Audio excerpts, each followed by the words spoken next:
We're up early again today. This time we're climbing Scafell Pike.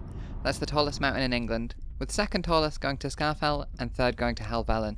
Although Helvellyn comes in third place, they are all very similar elevations, with Scafell Pike being 978 metres, Scafell being 964, and Helvellyn being 950.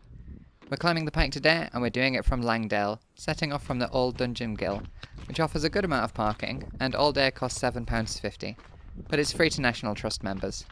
No doubt there is confusion between Scafell Pike and Scafell, since they're the first and second highest mountains in England, respectively. They have such similar elevations, and they're physically right next to each other. If you don't take too many detours, the route today is about 20 kilometres, and your ascent will be about 1,150 metres, as the route does undulate on its way to the summit. As I set off from the car park, the sky was very blue and the sun was strong.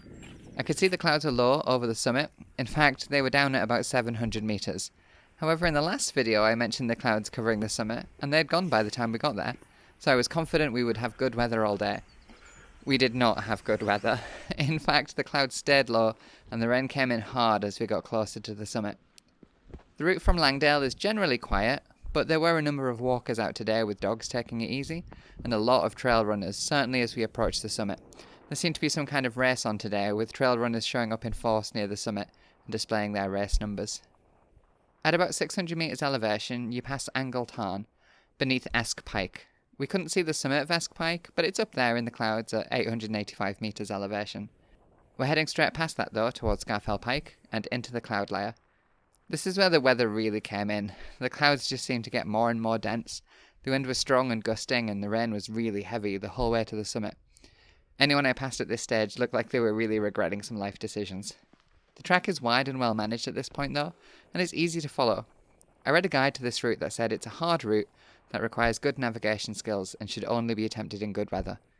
Well, I did it in awful weather, and I really didn't think it was that difficult to navigate. The tracks were good, right up until the rockway, and at that point, there was a near constant line of cairns to guide you, even with the limited visibility we had by then.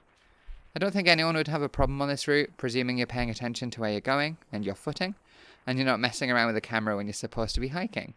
The track really is well marked and nice and wide. Be careful in wet weather though, it can be slippery. Watch your step.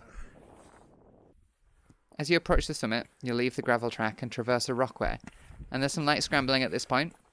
Although I'd say the scramble here is much easier than the striding edge route to Helvellyn, even as you close in on the summit itself. When crossing the rockway, navigation is made easy due to cairns marking the route every 20 metres or so. Even in the terrible visibility we had, the route was still a simple matter. The rocks were slippery in the wet though, but my boots held up well, and with a little care you'll make it through. Keep following the cairns, and they will turn before descending slightly to the base of the summit scramble. As you pass through Broad Crag Col, it's worth noting that whilst the scramble isn't too difficult, and in my opinion is easier than at Striding Edge, Wasdale Mountain Rescue does list several incidents at this point, with people falling and injuring themselves badly enough to need mountain rescue. In fact, I passed a trail runner who was being assisted by his team, so it can be dangerous, and take it slowly. Up at the summit, visibility was at its worst for the day, so I can't show you any cool mountain views from the trig point this time. But the summit was really busy with hikers, pausing for lunch, selfies, and to admire the lack of a view.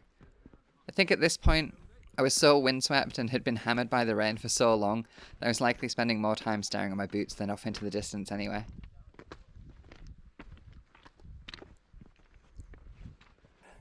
At the summit is a circular rock structure, which is a good place to stop for a photo.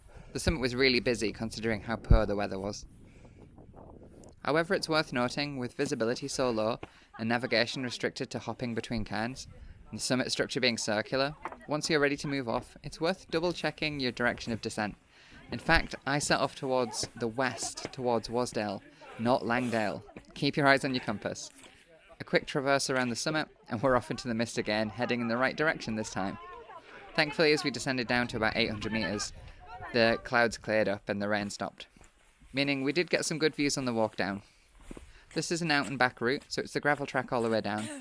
But if you would prefer something a little more challenging and have the energy left, you could instead head up to Esk Pike before summiting Bowfell and back down to the car park that way. We're just here for the summit of Scafell Pike though, so once that one is ticked off, it's back down the same track with a quick stop to refill the water containers. There's plenty of places to refill if you're carrying a filter. Hop across the stepping stones and down past the farm. If you took the Pike alternative route down, you'll pass through the farmyard and onto the road, but the track runs parallel to this, so it's not hard to see where you're going.